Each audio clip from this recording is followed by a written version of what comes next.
beginning, it was nonstop, nonstop, nonstop. And then Unified Command, I'm not real sure what they were doing other than clearing everybody. It was very little effort.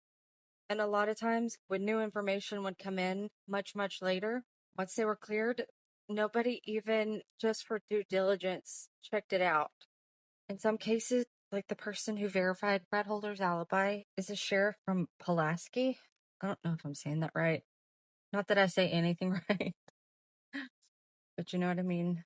I understand there were lots of agencies and departments who lent personnel to Carroll County for the first month, especially. They were just lending their officers just extra boots on the ground. You need someone to go track down someone. You need someone to go run into town to meet this person, to take this statement.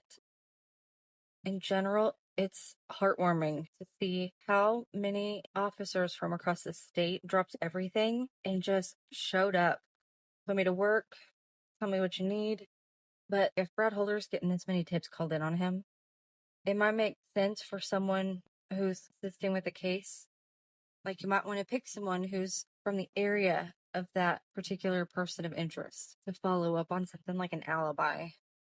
But the other thing I didn't realize, Ferenczi emailed Liggett in December of 2018.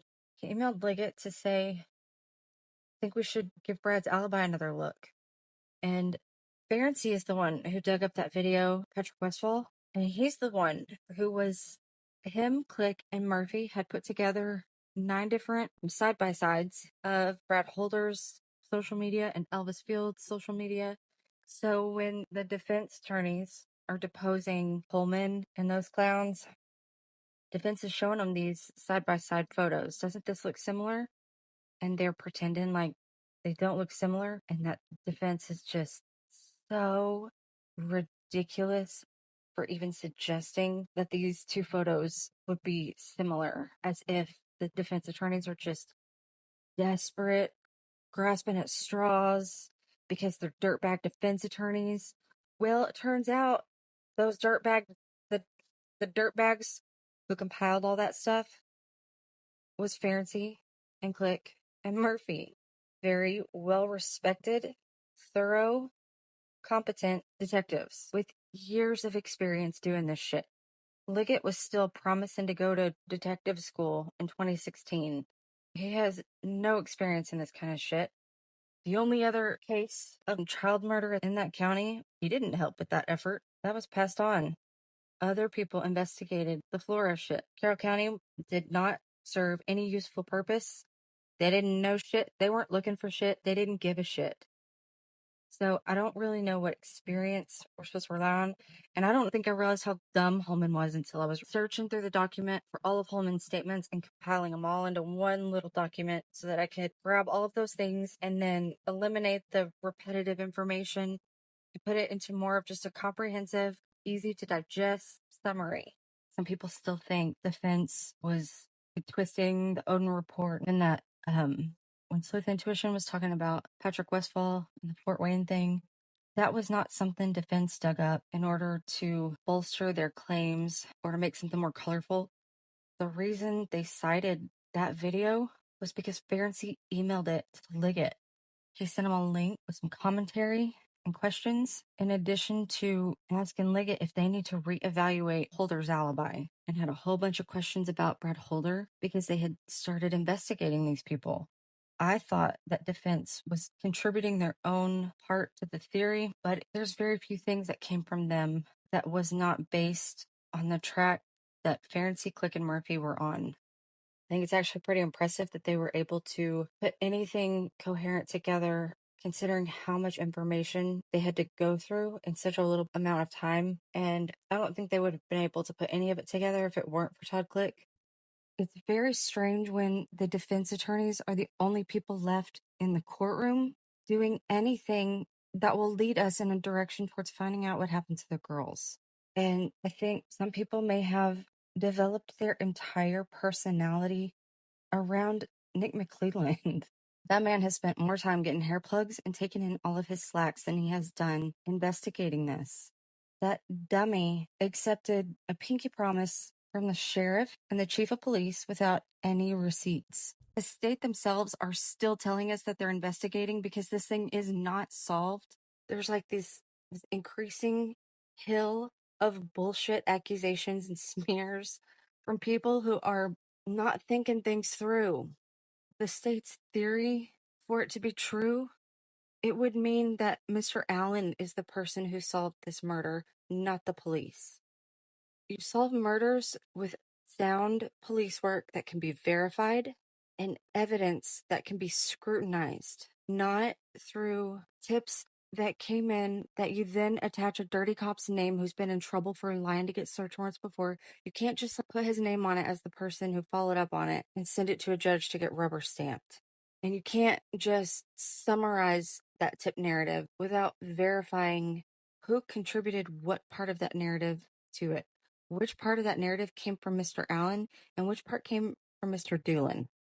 And the other thing, one of those things that really irritates me is that because he was dumb enough to take the investigator's word without any receipts, he is now trying to gaslight other people into thinking it's absurd for anybody to think there could have been something valuable to this investigation in those interviews. He has not taken responsibility for anything. I don't like people like that in general, and I especially don't like it when they have been handed a seat of power. The only reason he got elected again is because he was appointed first. Who else was running? Nobody. I don't know where people get this idea that defense attorneys are just dirtbags trying to get murderers out of trouble and back on the streets, as if defense attorneys don't have families, like they're just cool with murderers walking around. I do know where that started, but I don't know how it caught on. I understand prosecutors have been pushing that dumb shit. If a guilty person is not convicted, it's because the state failed their duty to the victim. Not because some defense attorney found a loophole. They're not loopholes, they're not technicalities, they're laws. There's a reason we place the burden of proving what did or didn't happen on a prosecutor and not a criminal defendant. I think that should be obvious. If you don't see the problem of leaving that burden to the defendant as opposed to the prosecutor, I'm not sure you should be allowed to use scissors unsupervised. The state is suggesting those summaries should be taken at face value and being real petty, as if this is just some sort of competitive sport and not part of a process designed to find out what the fuck actually happens. I mean, when we're talking location data from a geofence, if they're getting stuff from Google or different apps that would be on someone's phone using the location, that shit refreshes like every 2 minutes, sometimes more, sometimes a little less, but at least every 10 minutes. So unless you were going to come up with some complicated theory about how he got from the bridge to the crime scene in 2 minutes and gone, and that's why he didn't register in the geofence data, he was not anywhere even within 100 yards of it. It's out of control. Like, they can't place him there. They've got this bullet that they can't even link to when they're saying was ejected to the place they found it. At a certain point, if you are seriously considering every possibility other than the one that maybe they got the wrong guy, you might not be thinking clearly. Law enforcement officers were making very emotional pleas to the public for anybody with any information who was anywhere near the area that day to please come forward and let law enforcement decide if they had any valuable information or not. They first started out asking anybody here from this time to that time, and then they just asked anybody with any information from that day in that area of any kind. Please bring it to us and let us decide. Please tell us if you saw anybody, and if you think you didn't see anything, contact us anyway and let us decide. Even with the Hoosier Harbor store, even if that was Mr. Allen's car on that video, which we don't know, because Liggett and Mullen are the only people who went back and looked at it.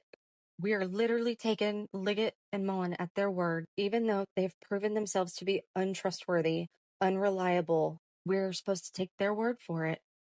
But even if it was Mr. Allen's car on that video, it was driving away from the scene 30 minutes before the girls even showed up and at least an hour before the crime happened. I don't know what else people need to consider that maybe the people who couldn't even keep track of their own interviews, maybe they're the ones who are mistaken. Maybe they got something wrong. you think it's a conspiracy theory to say that Mr. Allen went the same trail that dozens of people went to and then went home, just like the other dozens of people, that's the least crazy theory about anything that happened that day. There's no evidence to suggest otherwise. He wasn't by the crime scene when the crime happened. What else do people need to start looking for whoever was at that scene at that time? People are less concerned with that than they are trying to figure out why, even though there's no evidence of him there, how can we put him there in our minds and in our hearts? Any way other than in reality? Why can't we just look for the person whose phone that was? And why didn't law enforcement do that? I don't know how people aren't more mad about that than anything the defense attorneys have done, especially when they're doing their job and they're doing a good job. I think it's a shame that these girls got stuck with the people they got stuck with investigating this.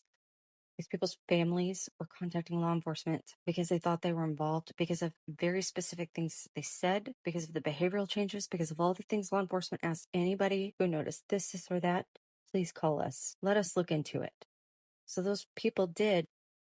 And after the people who looked into it passed it on where the buck is supposed to stop, it stopped without any further investigation. And the people who made that poor judgment call have been playing nice with the family, giving them a false sense of security. My point is, there's so many different revolving aspects to this because it went on for so long. It's hard to keep it all straight, which is why I do put them in a video, because it just helps me keep it straight. It also helps me retain the information better. And I keep thinking, oh man, I'm almost done. I'm almost done. But I'll probably go through the end of 2023. And then at some point we'll do a follow-up just for 2024, because there's so many things that keep changing that I think that's what's holding me up. And anyway, there's a lot of stuff that I'm getting clarity on. Some stuff is way more sus than I thought, but other stuff isn't. And so it's helping me kind of better filter what's what. I don't know how all these people put out so many videos as often as they do, because man, I can rarely be in one place at one time. Like, I've resorted to using a car trip to kind of flesh something out. Anyway, I'm going to get back to it. And yeah, that's it.